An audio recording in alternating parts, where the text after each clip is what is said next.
We were so thrilled when Dr. Joseph Mercola agreed to come here, not only to hear him speak, but for us to say thank you.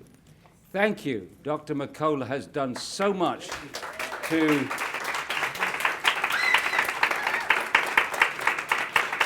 He's done so much to support our campaign, support our efforts, and also to educate a vast number of people around the world. I mean, it is exciting when I go to places like New Zealand and Australia and Israel and other places. They've heard of this issue through you. Mm-hmm. So anyway, without further ado, Dr. Mercola is going to do two things now. He's going to give us a presentation. He's also going to introduce other members of the Health Liberty Alliance.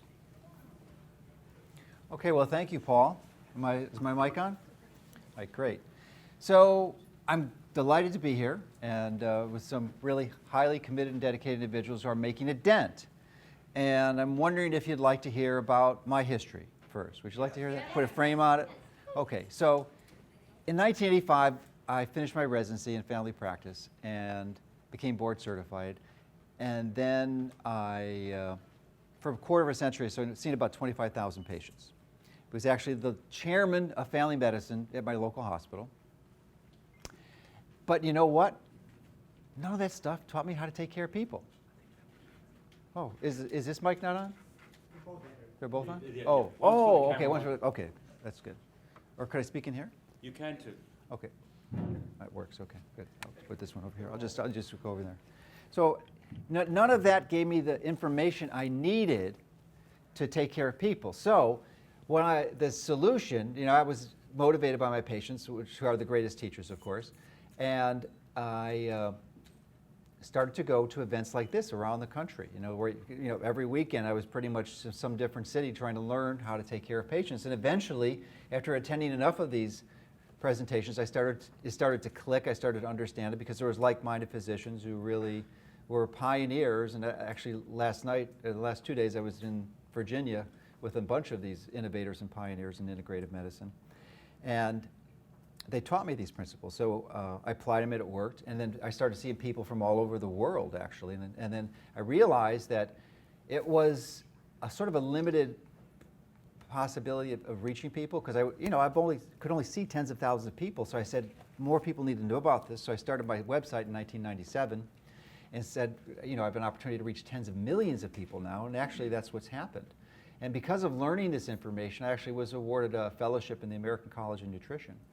And it's exciting to have that opportunity to reach and affect so many people.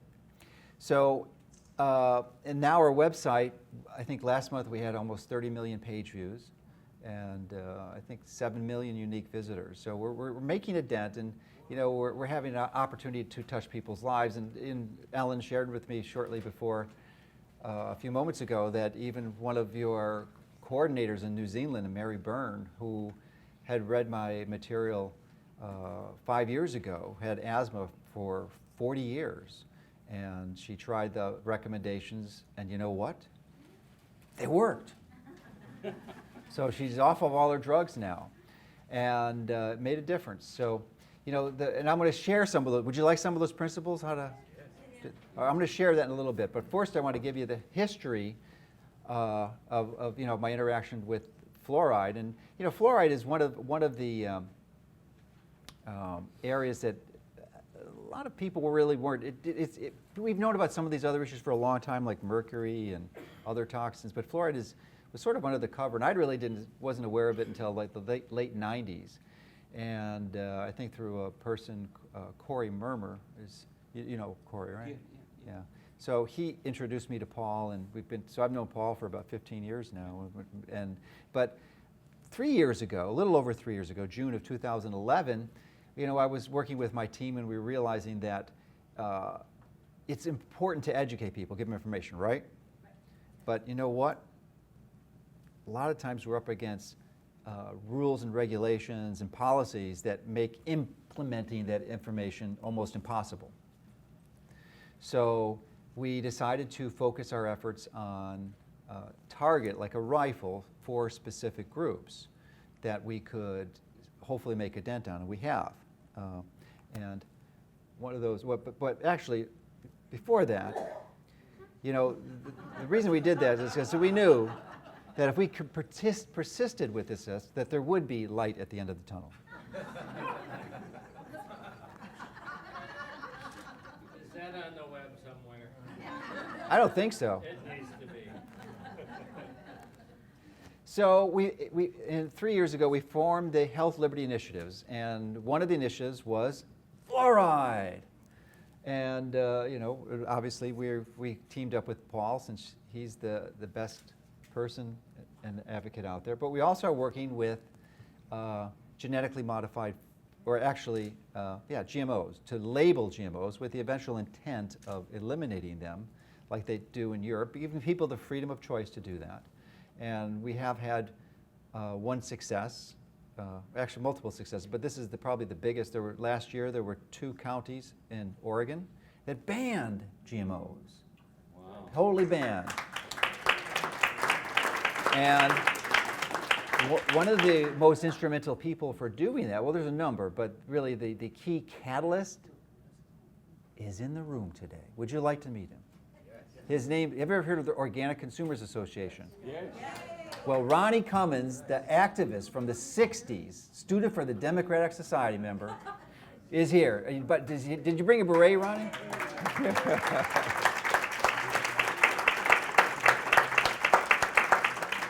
Yes, he's an amazing, committed, dedicated individual, just as Paul is, and everyone on our team is. I mean, it's just incredible because, you know, the bulk of the, you know, this type of work is to inspire individuals and consumers, you know, to make it and dedicate efforts is the difference. You know, they don't do this as much in Europe, but we do have the freedom in the U.S. Now, we also had another impact. You know, we didn't win in Washington and California, but it's on the ballot in Oregon. And Vermont, we did win.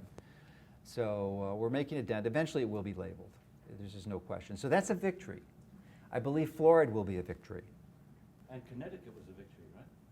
Connecticut, trigger. It has a trigger. It was a victory, but it was a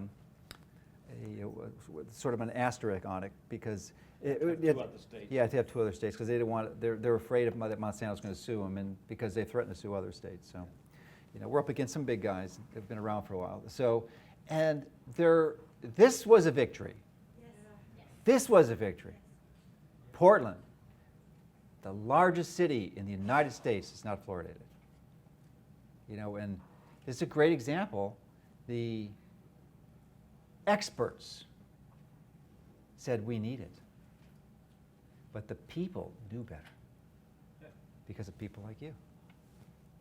So that's the key, is to inspire the community to figure that out. Now, another area that we're involved in is removing another pernicious poison from the environment, and that is mercury. And you know, we've made massive headway in that, and largely through the efforts of Charlie Brown, who I saw a bit earlier. Charlie, why don't you stand up? Oh, stand up for longer than 2 seconds, Charlie. Go ahead. You just stand up again so people can see you. You deserve the recognition. All right. No, we're not, Charlie. No. So Charlie is a former district attorney of West Virginia, who's a committed attorney and fights for truth and justice, and has been really largely responsible for the fact that when he first started this, there was only 3% of dentists in the United States that had mercury, that were mercury-free. Now it's over 50%. 50%.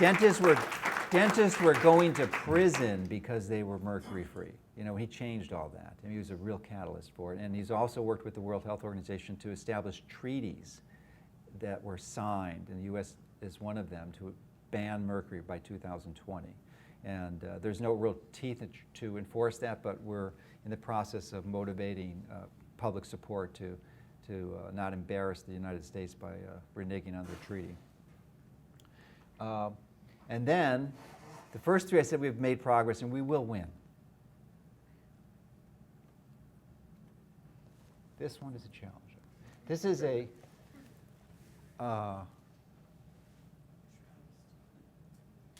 it's a travesty, but this is also an ad that we put up in the Jumbotron in New York Times. We had up there for 3 weeks, and every it went up for 15 seconds every hour.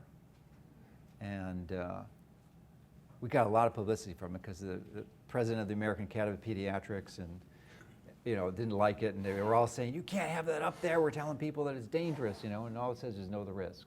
Actually, I'm sorry about that, I just realized this. The S from the vaccine. Yeah, it's got moved over. Normally it looks. Into the JPEG and decided to word wrap. Yeah, that's what it did. So anyway, the person who's most responsible for this is one of the last Health Liberty Alliance partner is Barbara Lowe Fisher, who happens to be here today. So Barbara. Yeah. She's been at this for over 30 years or 35 years, and really is the voice of wisdom and rational, and is a bit, is wise from the perspective that you have to be in this area. It's easy to get angry, and I think, because of all the harm and damage that's being done, and the challenge though is that you have to be wise and strategic with your actions. And I think Paul's a really good example of it. He's a really good mentor for you because he does that, and and they like to discredit you. I mean, that's the attempt. They certainly try to discredit me and Paul, and so you don't. And it's real easy to want to go back and hit them with a baseball bat, but that's not going to be too helpful. So, you have to be really strategic and think this thing through because we're in this for the long run. And Barbara's been at it for 3 decades and going strong. And unfortunately, I don't think we'll win this in our lifetime. It's just so entrenched. But doesn't mean we don't stop. So, they will continue. This is fluoride. And, there's experts in this room, maybe most of you who know more about fluoride than I do, because I'm sort of, my training is in family medicine, so we know a little bit about a lot of things. And I haven't had the opportunity to focus clearly on fluoride. But, from my understanding, it's supposed to work topically, right? There's no damn reason it needs to be in the water supply. There's just none. It should, they don't put any drug in the water supply. Why the heck are they putting this? And it's a prescription drug. So how the heck they got away with that is just nonsense. So it's in the water. 99% of it, even if you assume that it works orally or systemically. But just giving them that, only 1% is absorbed. It's killing the environment. It's killing the environment. And that's another good strategy that you need to remember and think about. And one that's we've been very useful for our work in other areas is to take the environmental perspective. And that's what we did with mercury, removing mercury from banning it from the environment. It was we're connecting with the groups who are focused on the environment. They are alliance partners, even if you don't know it. So you have to connect with them and get them to working together because it's going to be really important. The other thing is we know 41% of adolescents have dental fluorosis. That's a clue, that we have far too much fluoride exposure. And then Harvard did a recent report showing that listing fluoride as one of the top 12 neurotoxins. It's not an essential nutrient, And interestingly, the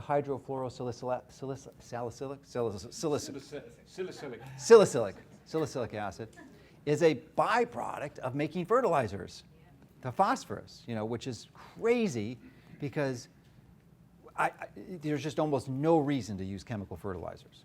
So, I mean, they're creating this byproduct that they put in a water supply. So the key is, you know, when people act, you just ask them for the MSDS, which is the Material Safety Data Sheet, because that will really document the toxicity, you know, of this stuff. So that's the key. That's sort of a quick summary on the fluoride. So now, would you like to know how to take control of your health? Because you could be a really great political activist, right? But if you like die early or get seriously injured or crippled or you have to take asthma medicines all day long, you know, your ability to be effective is going to be impaired, right? Would you like your brain to work at optimum so you can really achieve your maximum potential? So here's some of the things. First of all, the single most important thing you can do to stay healthy is to drink pure water. Now, the implications of that means you don't drink soda. There's simply no reason to ever drink soda ever the rest of your life. None. Zero, nada. Okay? If you decide to drink soda for whatever reason, drink regular soda. Don't drink artificial sweetener soda because it doesn't work. It should be banned by the or it should be a major lawsuit filed by the FTC because they say it's diet, right? Isn't it they say, right? Diet soda? No study shows that it's diet. People, any study that looks at it for tens of thousands of people, they gain weight. They gain weight. Plus, it doesn't even examine the safety issues, which we know are massive. It causes headaches and seizures and autoimmune diseases. So you do not want any artificial sweeteners. But the key thing, the key is pure water. So you don't want water with fluoride. And guess what? Fluoride is very difficult to remove from the water, like close to impossible. I mean, from my understanding, you would know better. I mean, I'm sitting next to the world expert here. But you know, you can remove a significant percentage through reverse osmosis. You know, carbon filters really don't do it. And they remove almost everything else, but not fluoride. So that's why it's so crucial to have fluoride-free water. You know, and I don't have it in my community. You know, I wish I did, but I don't. So it's a battle there. The other way that you can improve your water is to structure the water. Does anyone here ever, does anyone have a lawn? Have a what? A lawn. A lawn. Grass. Do you ever notice that when it rains, does the rain make the lawn greener than the water from the hose? Is that true? Do you know why? Because it doesn't have fluoride in it. That's one of the reasons. But it's got, you know, there's other things in city water, mostly in city water. It has chlorine, but what's 10,000 times more toxic than chlorine? DCBs, disinfection byproducts, DPBs, whatever they are. But it's disinfection byproducts. You know, it's the chlorine interacting with the organics in the water to form those chemicals. But the key thing is that the water and rainwater is structured. You can structure it yourself by vortexing it. Structured water is energy water. It's living water. It's water in all your cells. It is the water that actually has a different chemical structure. It's not H2O. It's H3O2. And it has different pH, different specific gravity. It is really the water that's sort of the next step water. But the first thing is to just drink water. Don't drink anything else. What would you recommend for the... There's a lot of different systems. We're actually going to introduce one later this year, or maybe next year. But there's, if you want to, you just look online for them, you know, the vortexing the water. There's a little, it spins it and puts it into a little vortex along with magnets, and that will structure it for about 12 hours or so. Or you can also chill your water. And you know another good way to get structured water? What's the best way? No, sun will not do it. Sun will actually make it a little worse. The best way? Vegetables. The water and vegetables and fruits is all structured. Yeah. You know, you almost don't have to drink any water if you got it from your food. You could potentially do that. It's hard to do, but you could do it. Okay, what are the two most common crops grown in the United States? Oh, I'm leaving. They know everything already. All right, that's right, corn and soy, which is the key to making high fructose corn. You know, and basically those are the constituents of almost all processed foods, right? Soy oil is processed, and when they process it, they hydrogenate it, turns into trans fats, which is bad news. So if you just stay away from processed foods, you know, just drink water and don't eat processed foods. Just eat real food. No, I had lunch up here today. It was actually a pretty good lunch, you know, but they had fluoride water. You know, when you're traveling, it's hard. It really is hard because it's like impossible to. You can't bring water with you. You know, I guess you could if you put it in your carry-on, not carry-on, checked luggage, but it's just hard. So you have to make compromises somewhere. So the soy and the corn contribute to all these degenerative diseases: obesity, diabetes, cancer, Alzheimer's, heart disease. They're all linked. I had the opportunity of interviewing Dr. Kumaro. Did anyone see my interview with him? Dr. Fred Kumaro? Who is Dr. Kumaro? He works with trans fats and oils and so on. Yeah, he's an amazing. 99. He's 100 now. Illinois. Yeah, she knows her stuff. That's correct. So he figured this thing out like 50 years ago. But that's another example of tremendous commitment and dedication. You know, he knew it. He was the guy that discovered that trans fats were dangerous. But it took 50 years. He actually also initiated the lawsuit to the FDA just last year, I believe, that was going to be responsible for banning trans fats. Unfortunately, if you've seen my recent interview with Nina, who wrote a book about the saturated fat myth, these restaurants are now substituting, because trans fats are going to be banned, they're substituting even more dangerous oils. Any fat that you heat up, for the most part, that has the potential to turn into these oxidized aldehydes, which are hundreds of different species of them, which are really, really dangerous. I'm sorry, I forgot. I thought I had. I'll just move this. You know what? I might take the other one. It's just easier.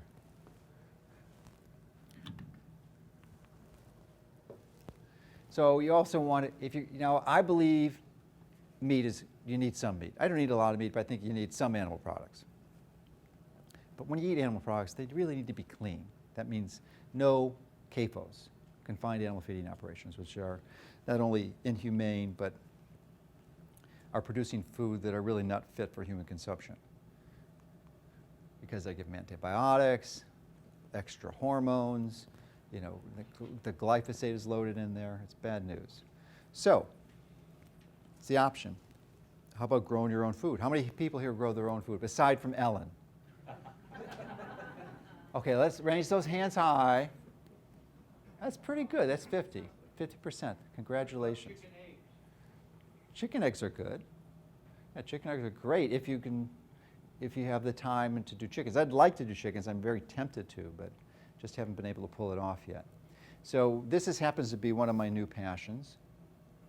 Oops, before I can go in there. So I have a book coming out in February. It's going to be called Effortless Healing. But my book after that will be called Effortless Gardening. Because ultimately the progression for people who are truly committed to health is to realize that the best source of food is going to be food that you grow yourself. Because even if you have the opportunity to purchase locally grown organic, they have to pick it, and sometimes it's going to be 12, 24, 36 hours or longer before it gets to your table. So wouldn't it be nice to go in the backyard, pick it, and eat it in minutes? That's when you're going to have the maximum amount of nutrition. So one of the keys to doing that, see, it's all about the soil, and that's why all the people who are gardening, you don't even think about growing food until you have good soil. That is the key. And would you like to know the single best simple trick? Who wants to know? Okay, all right. The answer is, compost is useful. I don't think it's necessary. And I make some compost. The reason is compost, you're only going to make tens, hundreds of pounds, right? You need lots of carbon in the soil. The carbon feeds the microbes. We probably only have identified 1 or 2% of the microbes in the soil, maybe less. And those microbes are bacteria, protozoa, nematodes, and fungi. 70% of them are mycorrhizal fungi, which are massively crucial to soil health. So they need carbon. But the similarities here are between your health and the soil health is that we have 100 trillion bacteria in our gut. We know that, right? But did you know that for every bacteria, there's 10 bacteriophages? So there's 1 quadrillion bacteriophages in your gut. So there's this very complex ecosystem. But the soil is probably even more complex.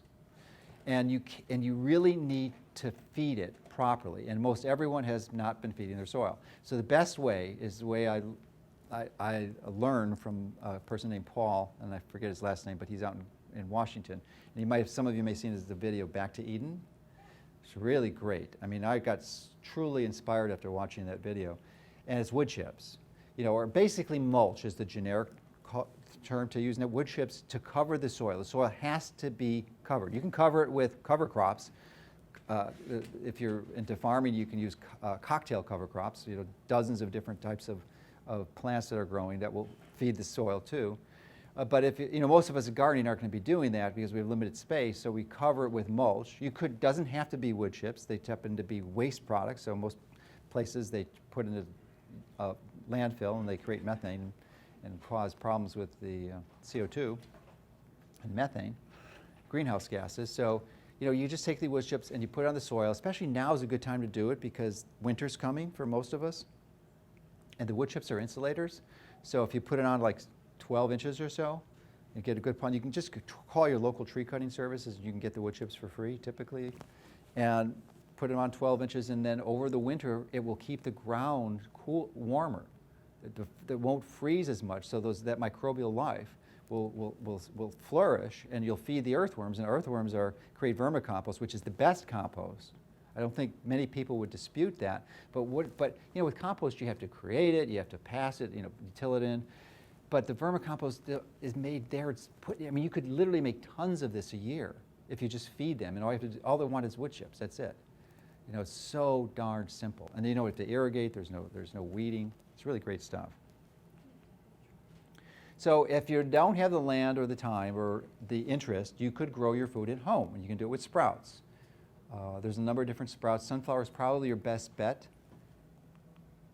And this is an example of a sunflower seed. You can get them in these little trays, these 8 by 10 trays. And you soak them overnight, or about 6 to 8 hours, and then you just rinse them, and then you plant them here after 24 hours.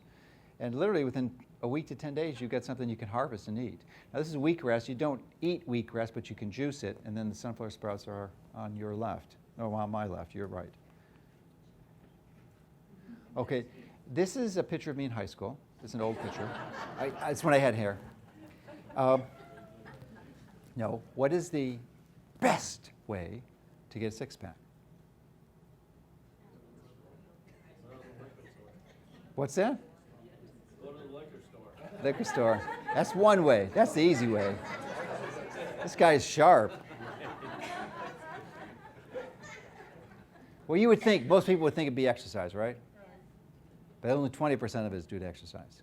The reason you can see his abdominal musculature is because he doesn't have a lot of fat, and the way to do that is with your diet. So, who would like to learn? Well, most everyone in here, most everyone, maybe not, but a good percentage. It's hard to say because this is a different group. This is not your normal group. But like 99 point whatever percent of the United States is burning carbohydrates as their primary fuel. Okay, that's what they're doing, and they're doing it not intentionally, but that's just the artifact of because they are having the most important meal of the day, which is what? Breakfast. It is the most important meal of the day, right? No. You don't need breakfast. Ideally, you want to skip breakfast. Yeah, all right, come on. There's some more claps for that. Yeah. Why do you want to skip breakfast? And the science is showing this. I've been saying it for a while now, but the science is really clear. Because what it does is it allows your body to do something called intermittent fasting. When our ancestors, ancient ancestors, were around, do you think they had access to a grocery store 24/7? Come on, did they?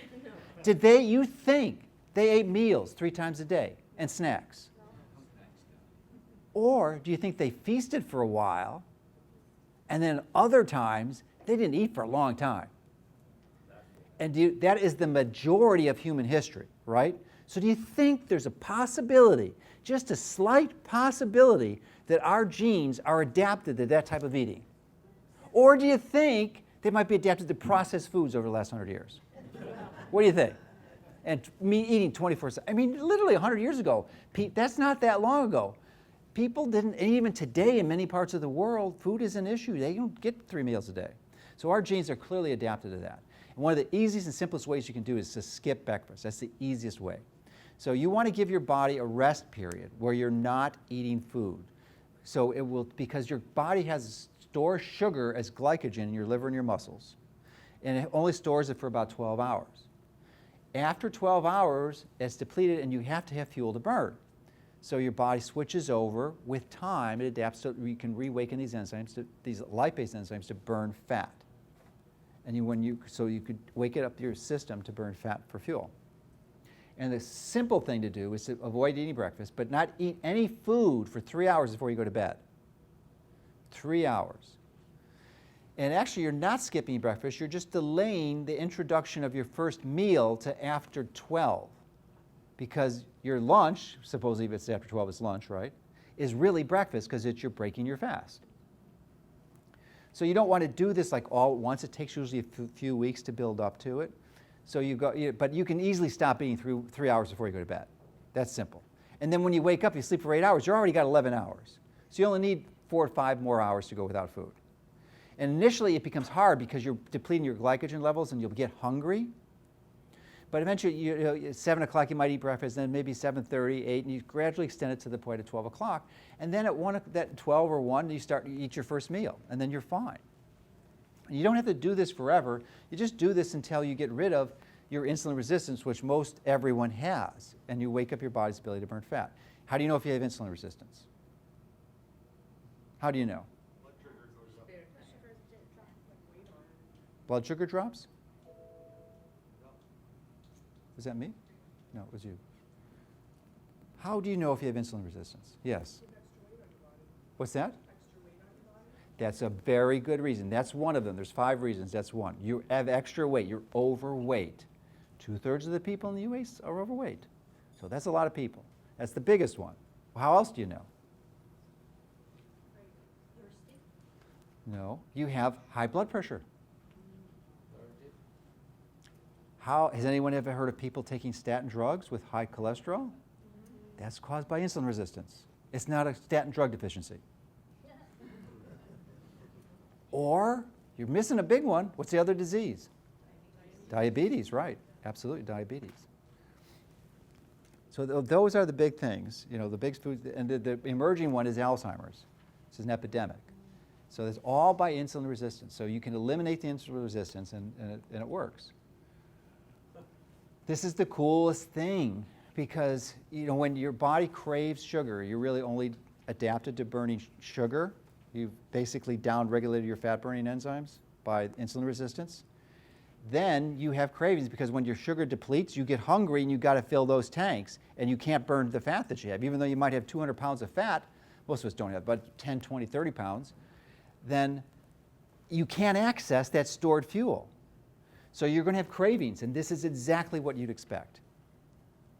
So the byproduct is once you wake up your enzymes to burn fat, those cravings disappear. They're not there. You don't have these cravings to eat junk food, sugar. I mean, it's just nothing short of a miracle. Has anyone tried this yet? I haven't used breakfast in years. Well, that's good, but I mean... Other than when I'm at my mom's house. Okay. Well, this woman in the back, did you try too? I just want to say, I got your email. You sent it out like 2 or 3 weeks ago. Oh, well, I've been sending this out for like a year, Well, I but just that's okay. noticed it 2 or Okay. 3 weeks ago, and you sent it out, and I started. I eat from 12 to 6.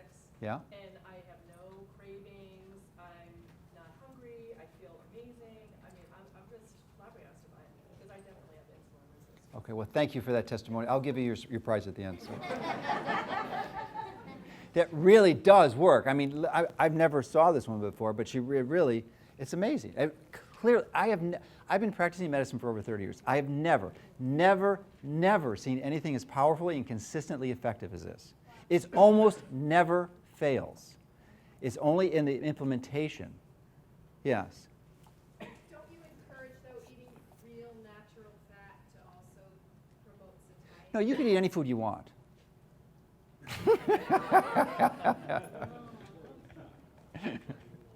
Of course, yes. Yeah. Can I play the devil's advocate here? No DAs allowed here. I don't eat breakfast, but what about if you would say, why would you not maybe not skip breakfast but skip dinner in the evening? Oh, no, you What can. would you say to that? No, that works well. I'll tell you the reason why I don't recommend it, but you clearly can do that. The key here is to not eat for 16 hours.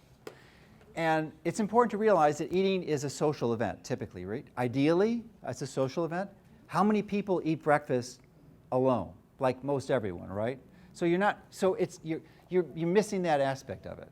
So from that perspective, I think it's wise. And it's just easiest for most people, But yes, you can have breakfast and lunch and skip dinner and eat from 6 to 12, 6 in the morning to 12 at night. It works fine. It doesn't matter. So it's not really devil's advocate, it's just a clarification, really. And so you don't need food in the morning?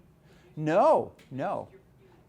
It's just as long as it's what you want to implement is the feast or famine principle. Almost everyone is in constant feast mode. And I'm telling you, I would suspect the majority of the people in this country, they have not missed a meal for years or decades. And there's a consequence for that. They are violating genetic ancestral basics. And they get insulin resistance and they get all those chronic degenerative diseases. Yeah. I was going to say, if we are, doing this fasting in the morning, I think it is important to drink lots of water with that. Oh yeah, it's the first principle, right? Drink a lot of water. Yeah. Because that can replace any liver tank that you've got. Yeah, 80% of us are dehydrated. So how do you know if you're not drinking enough water or fluids? By the color of your urine. That's right. What color should it be? It should be white. No, not white. Then you're probably overhydrated. Should be light yellow. Light yellow. If it's golden yellow, it's a little too dark. Light yellow. But it shouldn't be clear. No. That's too much water. And then the danger of drinking too much water is you could die, first of all. You get hyponatremia, which is low sodium levels, and it dilutes your minerals, and you have to pee them out. It's just a mess. Excess of anything isn't good, even water. It'll kill you. So the food, as someone addressed earlier, is key to this. There are a number of individuals who advocate intermittent fasting. I just interviewed Dr. Mike Mosley, who's a BBC commentator a few weeks ago. I love that man. We're about the same age. We're both family physicians, and he's been really active in BBC. He saw the light a while ago, and he's been promoting it too. And he wrote the book, The Fast Diet. Phenomenal name. The Fast Diet. There you go. It's great. I love that man. But there's another woman, Dr. Krista Verity, is from my area. She went to University of Illinois, and she's a researcher. But she recommends just like having one day of 500 calories and another day of eat anything you want. It works. People do lose weight because they're eating less calories. But I don't think it's the best way. No. But she's a researcher, and she's not really a natural health nut like we are. So let me tell you the foods that will optimize this. Because if you eat a lot of grains, breads, pasta, cereal, rice, potatoes, that's going to cause your insulin levels to rise. So at least in the phase where you're removing your insulin resistance, you want to eliminate those. Especially you want to eliminate all gluten for 2 weeks. That's a really good strategy because many of us have gluten sensitivities. And it's not just celiac disease that causes, there's skin problems, brain problems. It's just massive. So it's a good strategy to try to eliminate all gluten for 2 weeks and see how you feel. But definitely all gluten carton while you're doing this. And you don't want, there's only 3 foods, right? 3 types of foods: carbs, protein, fats. And chocolate. But carbs, if you reduce carbs, so you have to replace it with something. So it's either going to be fat or protein. Vegetables are protein or carbs. Yeah, they're just complex, right? So you limit your carbs. You have unlimited vegetables. That's the next one is the vegetables. High quality. Well, the vegetables in the last one. So you have to be careful about overeating. Like the problem with a lot of paleo is they eat too much protein. It'll work, but it still will cause some insulin resistance because it does stimulate insulin if you at high levels. And there's other problems with too much protein too. So you have to be careful. You have to be really cautious about your protein. Most of us, I say the average American eats 3 times as much protein as they need. You need to eat enough, because if you don't eat any protein, you're going to get sick and die. You have to have protein, absolutely. Because your protein stores are your muscles, so you will shrivel away. That's it. High quality fats, like avocados. You asked the question on the fats. That's key, yes. Avocados, olive oil, butter, eggs, nuts, animal fats like lard, high quality pastured animal lard. Nuts you have to be careful because if you have almonds, like an almond each almond's like almost a gram of protein. So if you have like 50 almonds, you're over your protein limit of the day. So macadamia nuts are really high in fat, low in protein, as are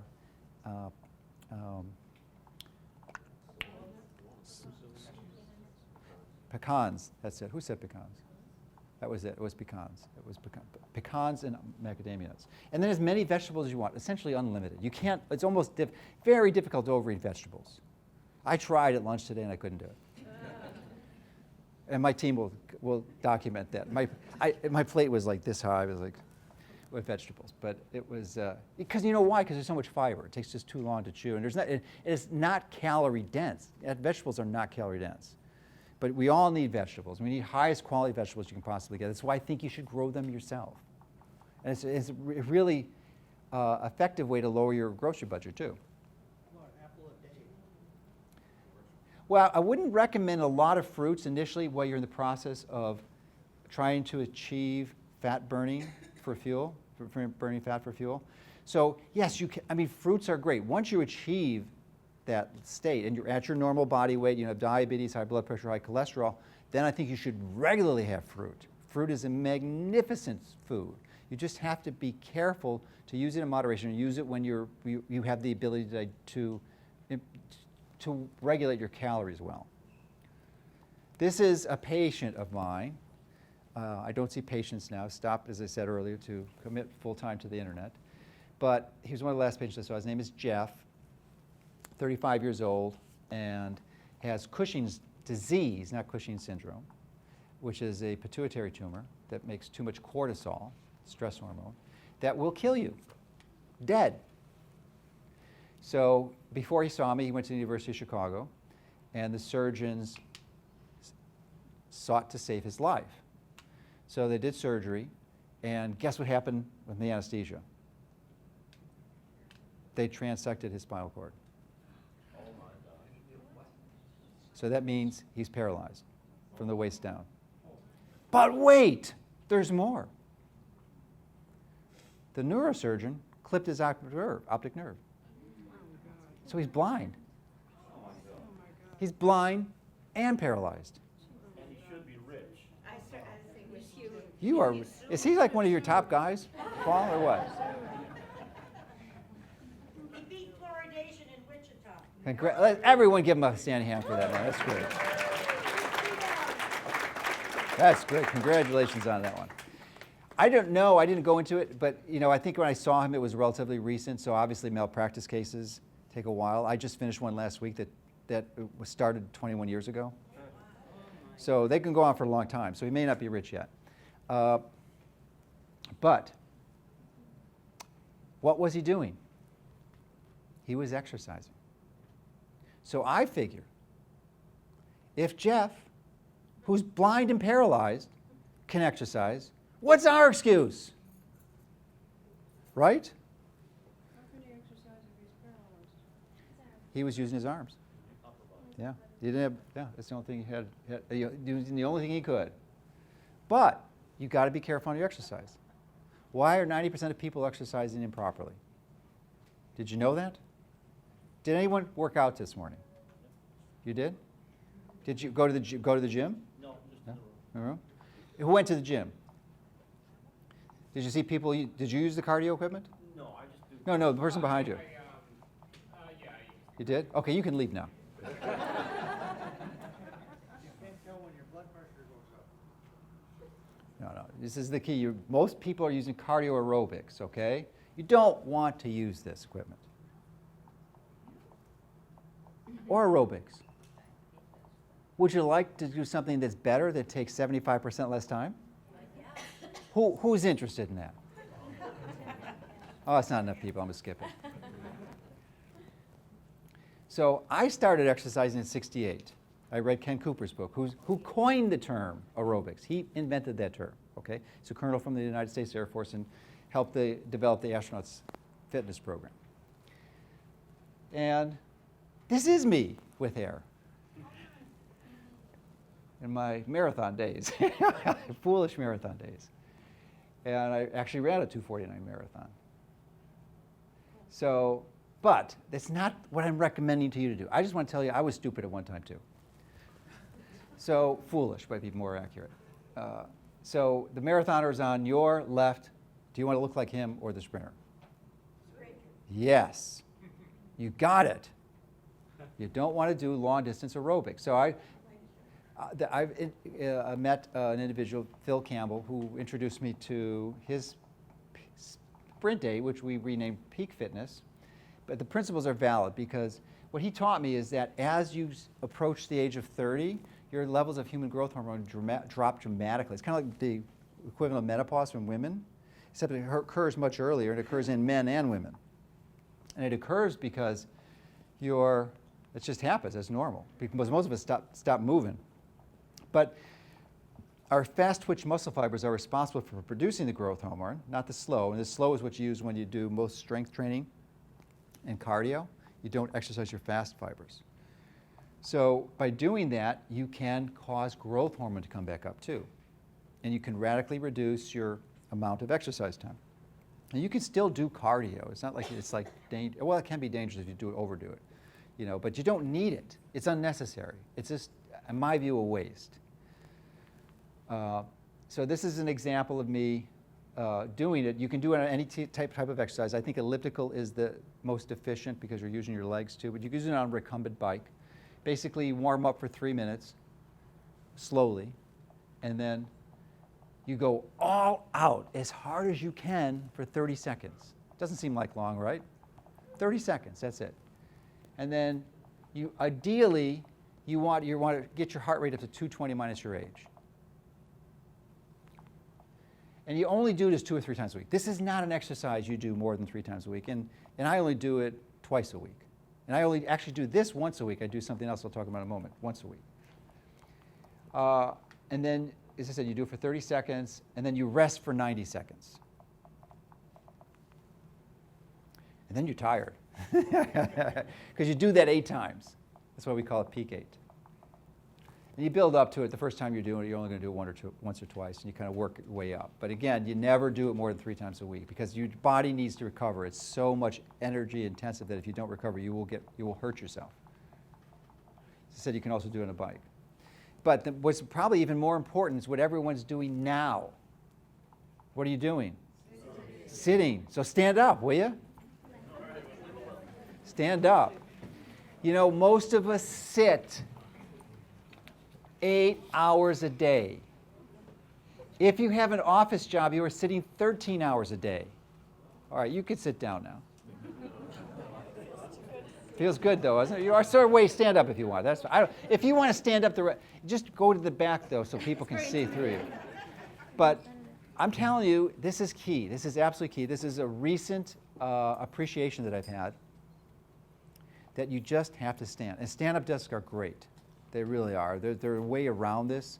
And you can get yourself fitness trackers. I have a Jawbone Up that I wear, gift from my sister for my 60th birthday, that keeps track of it. And it's inspired me to be more conscious of it. So the goal is to walk about 5 or 6 miles a day, and this will tell you when you're doing that. So there's a key thing, though, is not to sit down. You could stand up every 15 minutes, but I just interviewed the chairman or the head of the department of rehab at Mayo Clinic a few weeks ago, Dr. James Levine. He wrote the book Getting Up.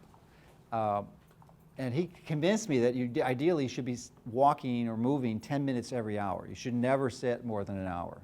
You just need to move around. It is so crucial.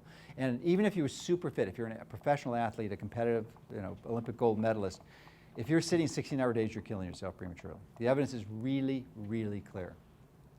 Oops, wrong way. Get some sunshine. So my newest strategy is to take my shirt off, wear shorts, take my shoes off, and I'll tell you that in a moment, right my Kindle, and walk around my backyard, around my garden. So I'm getting multitasking because I'm getting the sun. The sun. The sun that gives you vitamin D. And it is absolutely, it's so crucial to get vitamin D from the sun. Ideally, you don't want to swallow pills. It's kind of getting to the point now where most of us are not going to be able to get the vitamin D from the sun because you need a minimum exposure of UVB radiation, and that kind of disappears like October to March for most people. So then you don't have any choice but to swallow it. You have to be really careful because if you take too much vitamin D orally, especially with not vitamin K2 or vitamin A, not beta carotene, but vitamin A, and magnesium, you can run into some serious problems. We talked about the 100 trillion bacteria that we have. One of the keys to improving, our gut is our second brain.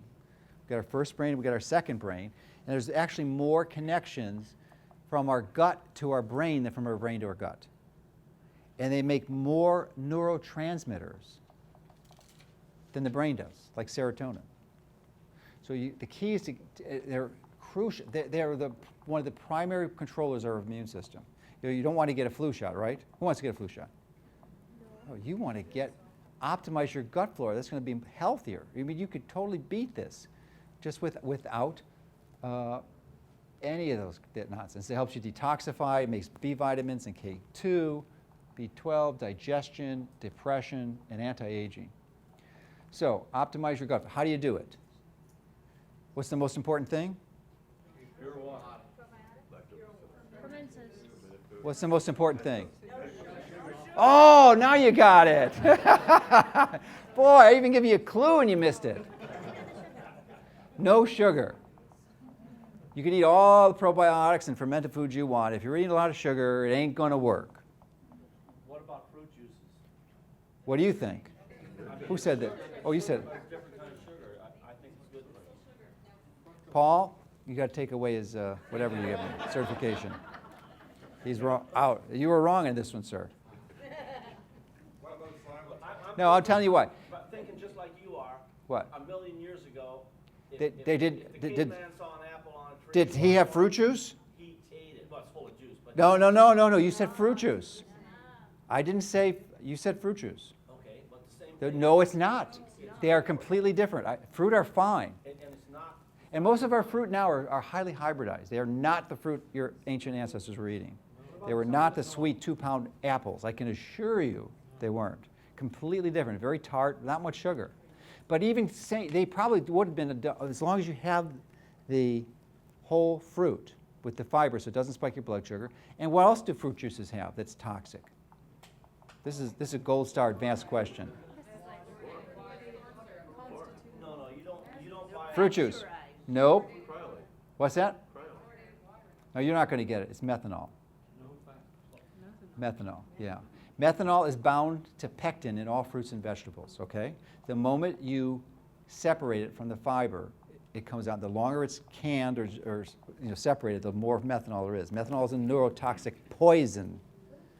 That is why aspartame is so damn dangerous. It has methanol in it.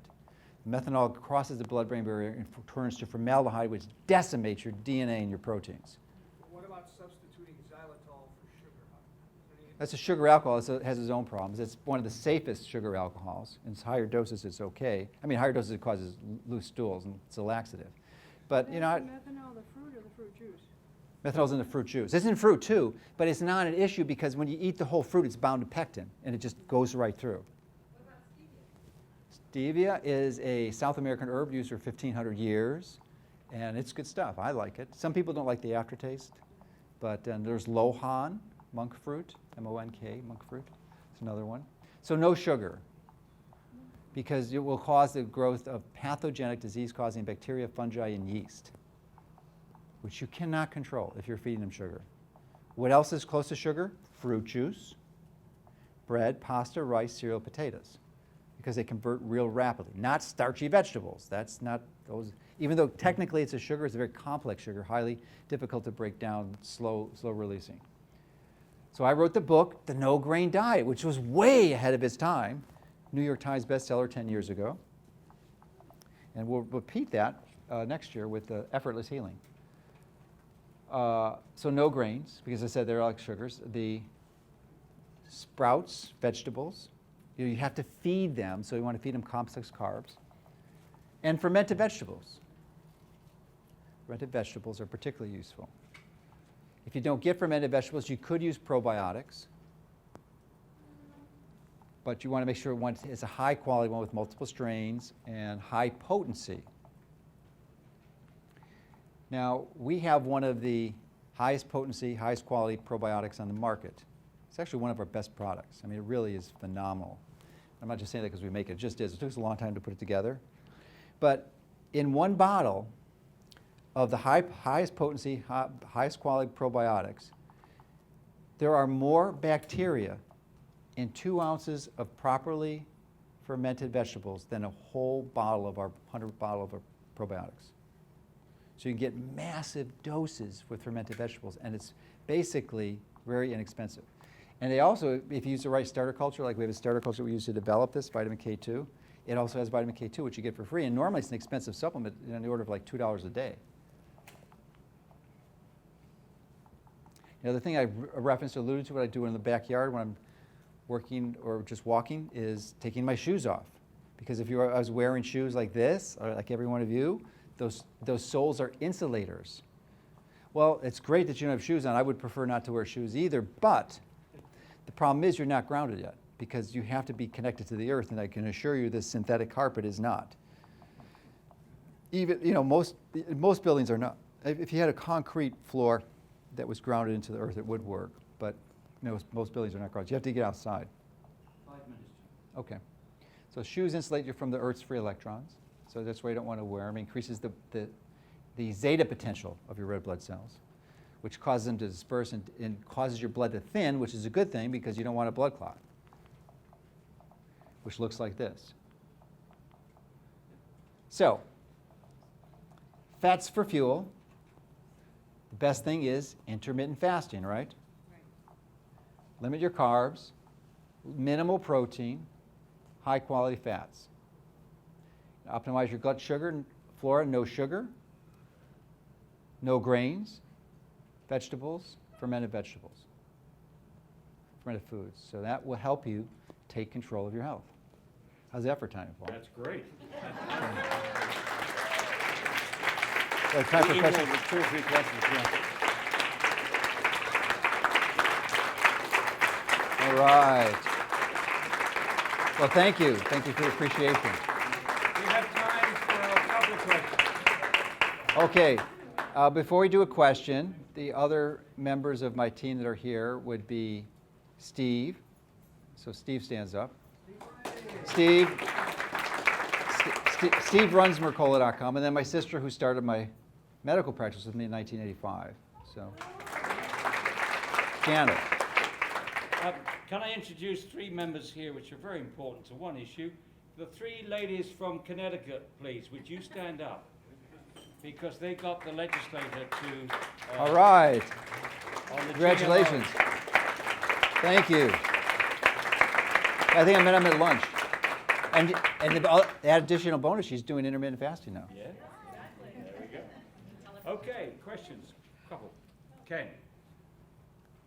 In my home in Virginia, I fermented cabbage by a cool window in a little room that is part of the... Yeah, that's called wild fermentation.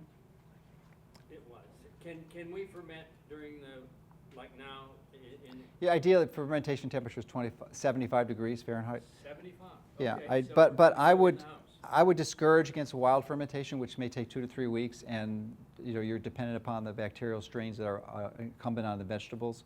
I would recommend using a starter culture like Mercola starter culture. It's kind of expensive, but it will give you the vitamin K2, and it will cut down the fermentation time to 1 week. And It's very can consistent. you propagate it? I don't know, can we propagate? Yeah. You can.